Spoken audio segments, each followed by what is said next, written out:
Hello and welcome to the NCWLIFE Evening News on this Monday, October 13th. I'm Grant Olson.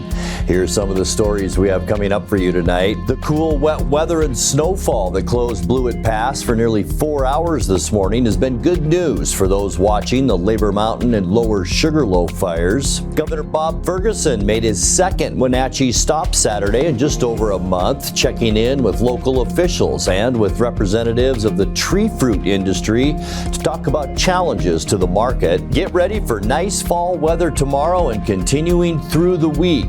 Your full local weather forecast is coming up.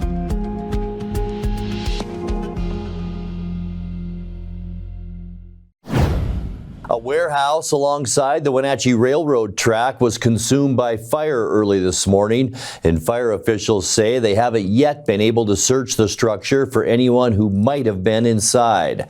Deputy Chief Andy Davidson with the Wenatchee Valley Fire Department says homeless residents have used the building for shelter in the past, and the fire may have started as a result of someone illegally occupying it.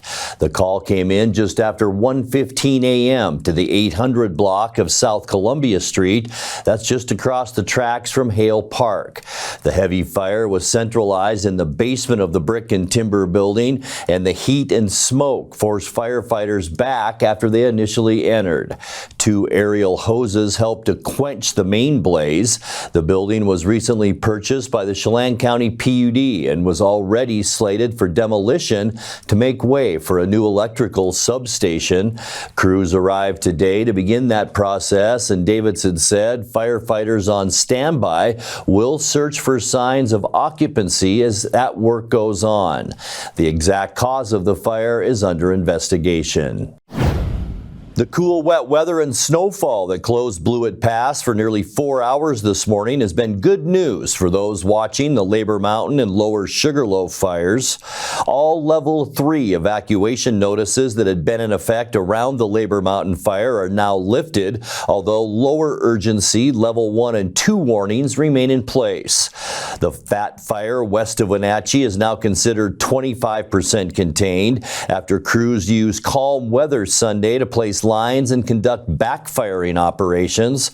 On the Lower Sugarloaf fire north of the city, now 95% contained. All evacuation levels were lifted late last week. Each of those fires averages about 42,800 acres in size. Before snow became an issue on Blewett Pass, the problem was fire. Pilot car crews worked around the clock last week to safely guide vehicles as smoke and debris from the Labor Mountain fire created hazardous conditions. An East Wenatchee-based woman-owned traffic safety company, TBMM, led the operation, using 2 pilot cars at a time to escort drivers through a 6-mile stretch of the pass. Traffic crews had to navigate fallen trees and fire response activity while keeping traffic moving smoothly. The guided stretch took about 15 minutes on Thursday as conditions improved, down from 21 minutes earlier that week. Well, it may be too soon for you and me to think about prescribed burning, but the Washington Department of Fish and Wildlife plans to carry out burn operations in eastern Washington this fall. One site identified is the Clockham Wildlife Area on the edge of Chelan and Kittitas counties, where about 36 acres in the Stemilt Basin are slated for fire treatments as weather allows. Those treatments are meant to help vegetation grow back healthier and make the landscape more resistant to future uncontrolled fires. No precise dates have been set, but Fish and Wildlife says the burning won't be carried out unless specific conditions for wind, temperature, and humidity are met. When we come back, 95% of greenhouse gas emissions generated in Wenatchee are coming from energy use in homes and buildings and fuel from automobiles. That's according to a first ever emissions inventory. And U.S. Representative Kim Schreier is leading a demand for the Department of Energy to reverse its decision to terminate the Pacific Northwest Hydrogen Hub. I'm Grant Olson, and you're watching the NCWLIFE Evening News. When you enjoy Abby's Pizza at your place, close your eyes and you can taste old-fashioned values, classic pizza parlor decor, and generations of tradition. Recreate that magic. Open your eyes and head to abbys.com. With pickup and delivery options, no matter where you dine, Abby's just tastes better. Here's a good-looking pizza, guaranteed to bring some smiles. And right now, it's on sale, so it's good for your wallet too. This giant is loaded with toppings and can feed up to 6 people. Order at abbys.com. Give us a call or just drop by. Only at Abby's Legendary Pizza. There's no place like home, because home is where we're totally comfortable. It's where we can be ourselves and let our guards down. It's where we make memories, and we're always imagining new ways to keep it totally comfortable. Carrier, total comfort, totally happy. Call Alpine Air Heating and Cooling today. Your comfort is their priority. Your favorite local channel is now available for free on your smart TV and connected streaming devices. Watch live programming and catch up with the latest shows on demand. See the local stories that matter to you. NCWLIFE, now on Roku, Fire TV, and Apple TV.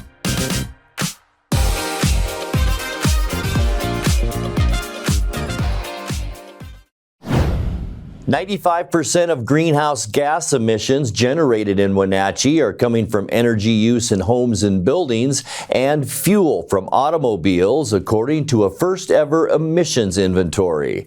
The city, in partnership with Sustainable North Central Washington and Our Valley, Our Future, received a U.S. Department of Energy grant to pay for the analysis conducted by sustainability firm Paramedics, which studied the emissions generated in 2023. The house and building energy sector accounted for 48% of emissions and the transportation sector for 47%. Overall, Wenatchee produced over 348,000 metric tons of carbon dioxide in 2023.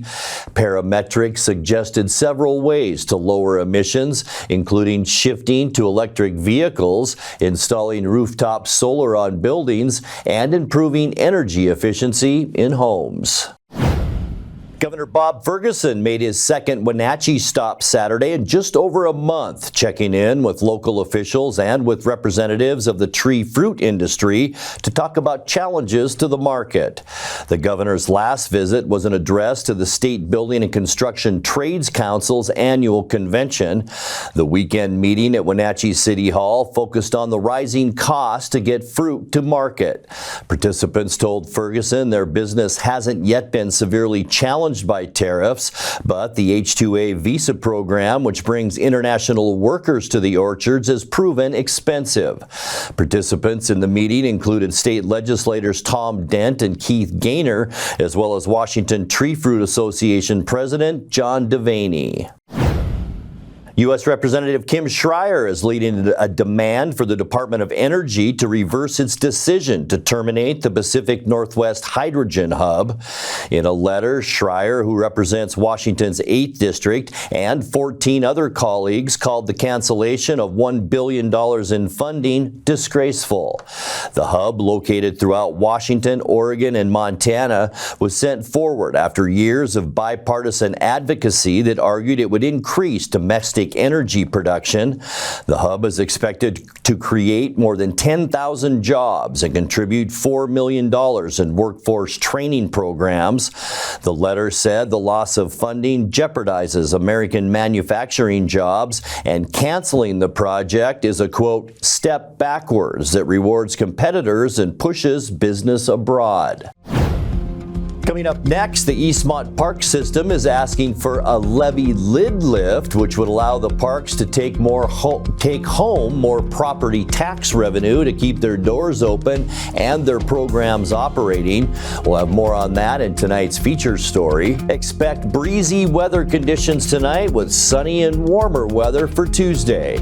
I'll have your local weather details coming up, as well as Eric Granstrom with a look at all the day's sports action as the NCWLIFE Evening News continues right after these messages. Raising a family may have seemed overwhelming to your parents, but they weren't. Coach, teacher, life guide, caregiver. Family takes care of family. And as the circle of life continues, you now are their caregiver. It may seem overwhelming, but we're here to help you find the support services necessary so you can provide quality care to your elders. Call Aging and Adult Care of Central Washington at 1-800-572-4459. Central Washington Water understands the power of healing waters. If part of your wellness routine includes hot heat from a sauna, Central Washington Water now carries indoor and outdoor infrared and hot rock saunas by Tilo. Research shows there are many health benefits to a cold plunge after a good workout or a relaxing time in your sauna. Harness the power of water in a hot spring spa. Be sure to stop by this month and ask about a hot spring spa rebate. Central Washington Water, your wellness experts. The Eastmont Park system in East Wenatchee has grown into a gem for the community over the last 2 decades. Sally Brawley was instrumental in much of that growth as Parks Director for more than 10 years. Now she's spearheading the committee of residents asking for a levy lid lift, which would allow the parks to take home more property tax revenue to keep their doors open and their programs operating. In tonight's feature story, NCWLIFE's Jefferson Robbins spoke with her about the tax initiative on the November ballot, which would raise the park's levy rate for property owners from 15 cents to 22 cents per $1,000 of assessed value. That will get the parks solvent for the next few years. Chances are in about 10 years we'll need to come back and ask for another increase because as anybody who is a junior taxing district knows, the levy rate goes down every year. And that has to do with a lot of factors.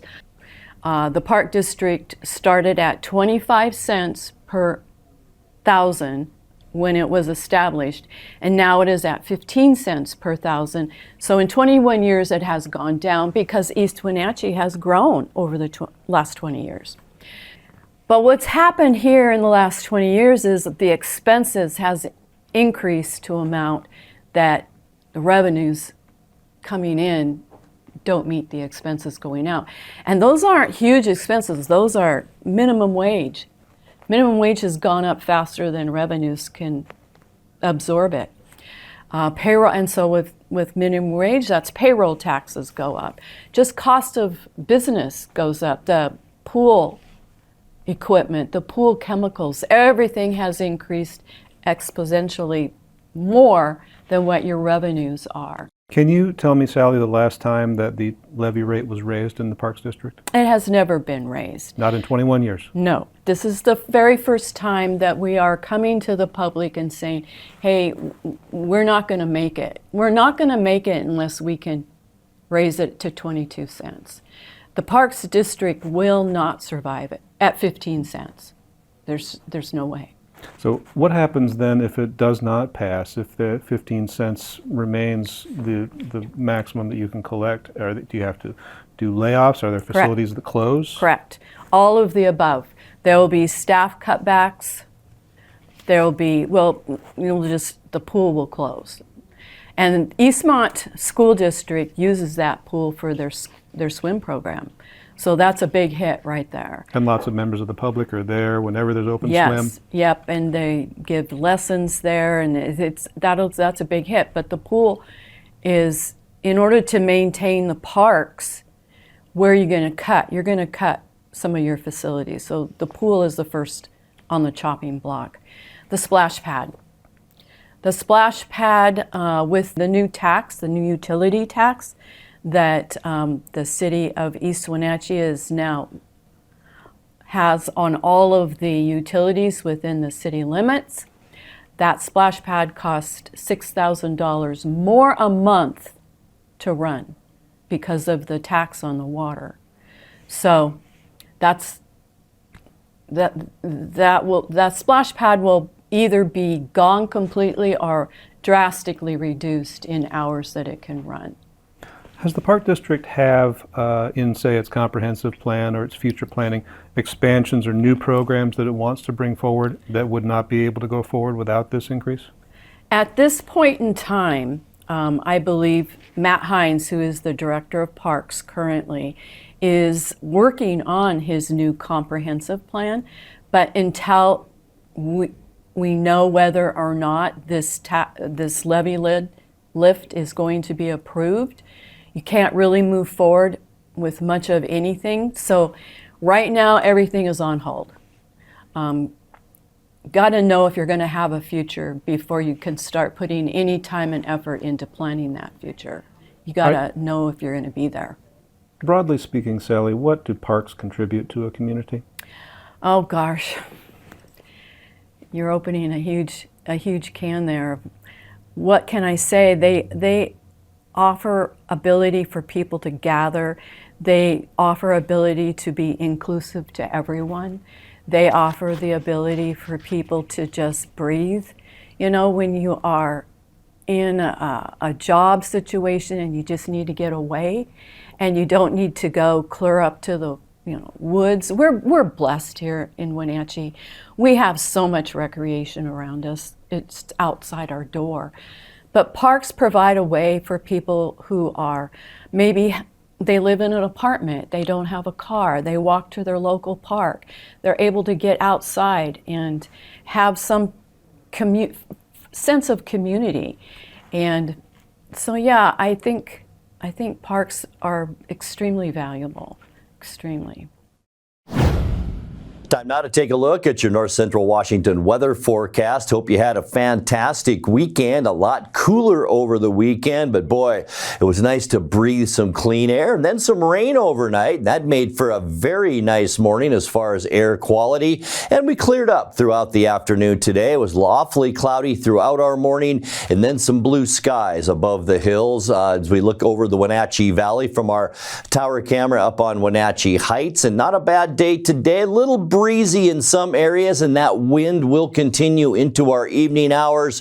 About 20 to 25 miles an hour here in Wenatchee. 35 to 40 though over in the Columbia Basin. A little bit stronger up in the Waterville area, and even folks up in Omak will see winds today and have seen winds 35 to 40 mile an hour, and those are gusts. About steady 20 to 25. Today's high temperature, yes, it was a cool one, unofficially at 52 degrees. That's 10 degrees below where we should be for this time of year at 62. Record high 76, and that was set back in 2015. In the 30s overnight last night, 39 our low this morning, 42 is where we should be, and 29 our record low, and that was set in 1969. We did pick up 11/100ths of an inch of precip, and that now gets us to 2.94 inches for the year, but we're still just a little over 2.25 inches behind where we should be for this time of year. Sunrise 7:17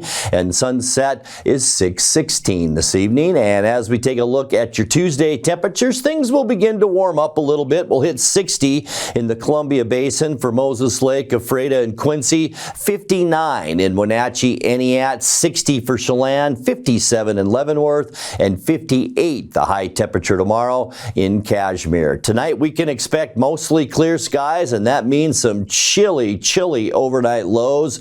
We will see temperatures throughout north central Washington in the 30s. We will be in the mid-30s overnight tonight. Might be time to start thinking about some of that garden stuff you still have out in your yard. To Tuesday, sunny skies. Will warm up a little bit, as I mentioned, with high temperatures near the 60-degree mark, and that's mainly because high pressure is edging into western Washington and Oregon. As we get to Wednesday, we're going to continue with this beautiful weather this week. Sunny and warmer, high temperatures into the low 60s, which will be about normal for this time of year. Once again, here's that area of high pressure continuing to build in the Pacific. For Thursday, partly cloudy skies, maybe a little breezy around Waterville and up around Pateros and Brewster. There is a cold front that will begin to move into western Washington on Thursday, but not before we reach high temperatures in the low 60s for Thursday. And then by Friday, that ridge of high pressure will continue to be over the northwest. We'll have a nice end to our work week. Football Friday looks beautiful with high temperatures in the mid-60s Friday afternoon. And then things will change once again as we get you into the upcoming weekend on Saturday. And it's mainly because of this large area of low pressure out in the Pacific. That's going to bring some clouds our way Saturday, maybe some early morning showers, not so much during the day Saturday. We will see high temperatures around 60, but by Sunday, that low moves into northwest Washington. Going to bring a lot of clouds our way and at least a 60% chance of rain statewide. That goes for the panhandle of Idaho and northern Oregon. Sunday's high temperatures in the upper 50s. All right, your 7-day forecast, 36 overnight tonight, 59 tomorrow, and 38 for low temperatures tomorrow night. And then the weather gets nice Wednesday, Thursday, and Friday. Talking highs in the low to mid 60s, partly cloudy for Thursday and Friday. And then things change once again this weekend. Late night showers Saturday and 61. And then it looks like all day rain showers off and on for Sunday with high temperatures then around 58 degrees. 7-day forecast is brought to you by Colonial Vista Senior Living in Wenatchee, where comfort, care, and community come together. That's a look at your North Central Washington weather forecast. Coming up next, tonight's sports report with Eric Granstrom and more as the NCWLIFE Evening News continues right after this. Your favorite local channel is now available for free on your smart TV and connected streaming devices. Watch live programming and catch up with the latest shows on demand. See the local stories that matter to you. NCWLIFE, now on Roku, Fire TV, and Apple TV.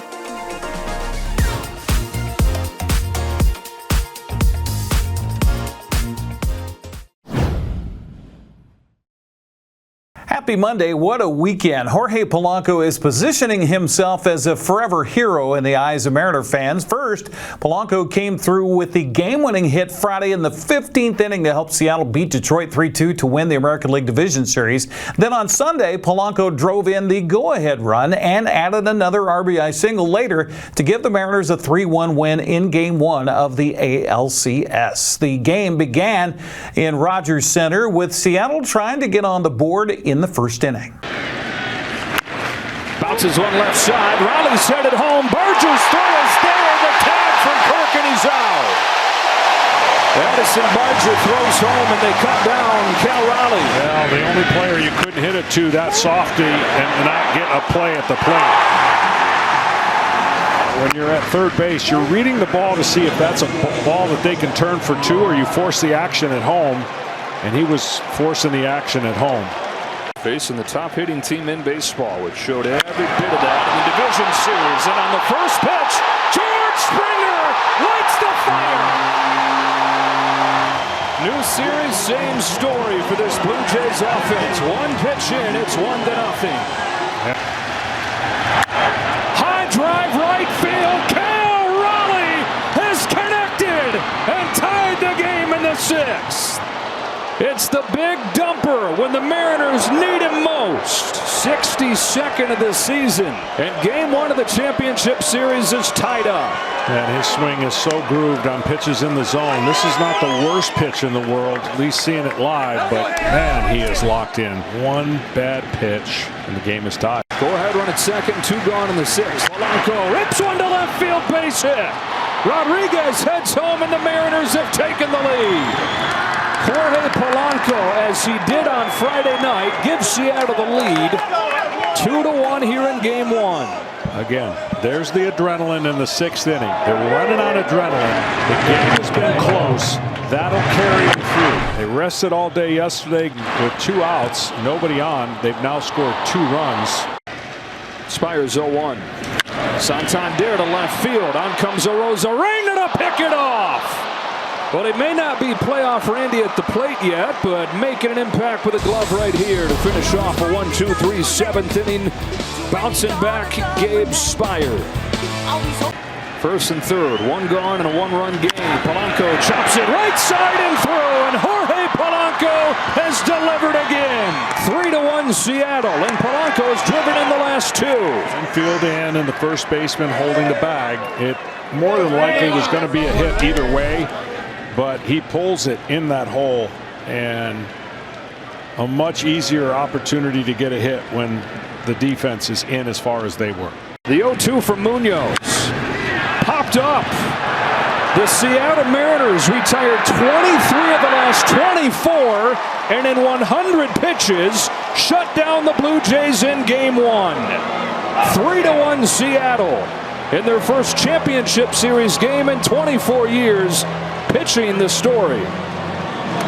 Polanco says Seattle used Saturday as a day of rest to get prepared for the challenge on Sunday. How were you guys able to do this as tired as you were? Well, we got some rest yesterday. We got some rest. I mean, it's just keeping the mind ready, keeping the mind ready. I know we play a long game, but we got some rest yesterday. We're trying to keep it simple, just trying to recover as much as we can. We know we got to play again today, and we just came here and compete today. I'm trying to win. The walk-off hit you had in Game 5 of the Division Series, 2 RBIs tonight. Jorge, how important is it for the Mariners just to get one win here, maybe even 2?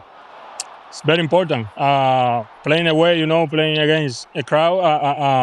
I think it's very important for us just to come out here and get a win or 2 wins. But like I said, we're just taking game by game. I'm just trying to compete. Cal now has 62 home runs hit on the season. He was quick to credit Bryce Miller for a thrilling performance. What does it say about this Seattle team? Yeah, we're a tough team. 1 through 9. Pitchers came out today, really impressed us. They did awesome, especially after short rest and how many pitches they did the other day. So can't say enough about Bryce Miller. Obviously on short rest and giving us 6 strong innings was huge. Well, let's talk about Bryce. As you mentioned, he had never pitched on short rest before. It's the longest start on short rest by anybody in the postseason in 6 years. Didn't look that way in the first inning. Take me through that mound visit. When you went out there, 2 runners on base, already a run on the board. Yeah, give credit to Springer. He's an awesome player. Obviously got that one out first pitch.